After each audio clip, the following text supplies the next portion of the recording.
नमस्कार मित्रमैत्रिणींनो, मी कुमुद. सध्या आपल्या इथे महाराष्ट्रामध्ये मराठीची सक्ती केली आहे रिक्षावाल्यांना, की इथे राहतात तर इथली भाषा यायलाच हवी आहे. एकदम बरोबर आहे, खरंच ही गोष्ट खूप बरं झालं हे केल्याबद्दल.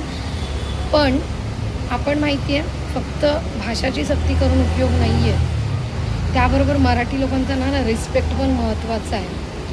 आणि दुसरी गोष्ट, आपण मराठीला आज इतका रिस्पेक्ट देतो, आपण महाराष्ट्रीयन आहोत, आपण महाराष्ट्रामध्ये राहतो. याचबरोबर आपली अजून एक जबाबदारी आहे की आपण आपल्या माणसांना सपोर्ट करणं पण तितकंच गरजेचं आहे. आजच्या काळाची ती खूप मोठी गरज आहे.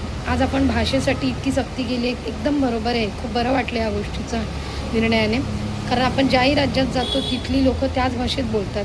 आपल्याला तिथे ॲडजस्ट व्हावं लागतं, त्यांच्या भाषेत थोडं थोडं शिकून बोलावं लागतं. त्यामुळे ही मराठी भाषा केली हे तर खूपच बरोबर आहे. इथे राहता म्हणजे इथली भाषा यायलाच हवी आहे, ह्याच्यात काहीच चुकीचं नाही आहे. पण मला असं वाटतं, इथे जे राहत आहेत त्यांनी आधी आपल्याही लोकांना, आपल्याच लोकांनी मदत करणं गरजेचं आहे.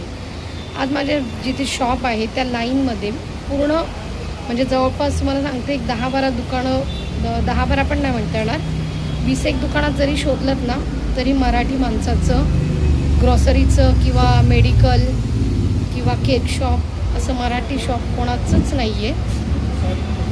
माझं शॉप जिथे आहे ना तिथे हे फक्त माझं मराठी शॉप माझं एकटीचं असेल. म्हणजे मी गर्वाने सांगू शकते की मी मराठी, कारण आत्ता आपण आज जवळजवळ 1.5 वर्ष होत आली आहेत, 1 वर्ष उलटून गेलं आहे.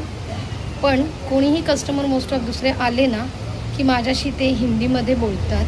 आत्ताही माझ्याकडे काही लोक येतात की ते हिंदीत माझ्याशी बोलतात. माझ्यात मराठी पण असतात, मारवाडी, गुजराती, XYZ, बऱ्याच. आता दुकान म्हटल्यावर प्रत्येक भाषेची लोकं येतात आणि ते माझ्याशी हिंदीत सुरू होतात, पण मी समोरून मराठीत बोलते. आणि मग त्यांना शॉक बसतो, अरे तुम्ही मराठी आहात म्हणते.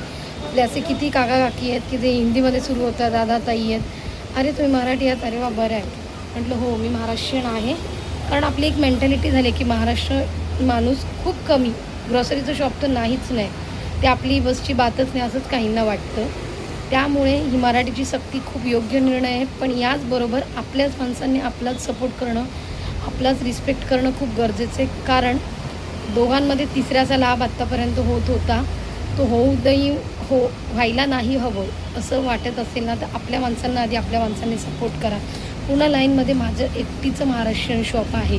आणि त्याचबरोबर मी अजून एक नवीन स्टार्ट केलं, मी ते काही दिवसांनी चालवेन.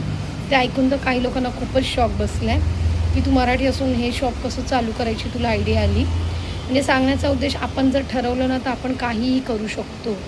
त्यासाठी आपल्या माणसांना सपोर्ट करा, पुढे नेण्यासाठी, मागे खेचण्यासाठी नाही. आपण आपल्या स्वतःला मनाला रोज एकाने प्रश्न विचारायला हवं की आपण आपल्या मराठी माणसाला किती सपोर्ट करतो. आज आपण मराठी म्हणून इतके गर्वाने फिरतो, इतकं प्राऊड फील करतो की मी मराठी आहे. तर मी माझ्या मराठीसाठी काय करतो, मी माझ्या मराठी माणसासाठी काय करतो आहे, की तो पुढे जातो त्याचा मला अभिमान वाटायला हवा की वाईट वाटून त्याचे पाय खेचायला हवेत, की त्याला सपोर्ट करायला हव्या की दुसऱ्याचं घर भरायला हवं. हे प्रत्येकाची जबाबदारी आहे. त्यामुळे आपल्या मराठीचा रिस्पेक्ट करा, मराठी माणसाचा आदर करा. आज तुम्ही आदर कराल तर दुसरे आदर करतील.